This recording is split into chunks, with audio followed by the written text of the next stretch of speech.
বিসমিল্লাহির রহমানির রহিম। উপস্থিত সকল লয়ারবৃন্দ, উপস্থিত এলাকাবাসী, সকল উপস্থিতিবৃন্দ, আসসালামু আলাইকুম। আমি তারেক বলছি, কেমন আছেন আপনারা? আলহামদুলিল্লাহ আলহামদুলিল্লাহ। আজকে আমরা এখানে নতুন কোর্ট বিল্ডিং এর ভিত্তিপ্রস্তর স্থাপন করলাম।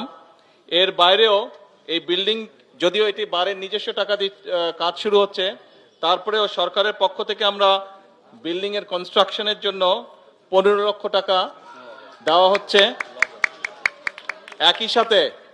একই সাথে কোর্ট লাইব্রেরি যেটা আছে, লাইব্রেরির বইপত্র কেনার জন্য 3 লক্ষ টাকা বরাদ্দ করা হয়েছে, দেওয়া হচ্ছে, এবং মসজিদটির জন্য 5 লক্ষ টাকা এখানে দেওয়া হয়েছে। ইন টোটাল 23 লক্ষ টাকা এই কোর্ট বিল্ডিং এর বিভিন্ন কাজের জন্য আজকে হস্তান্তর করা হচ্ছে।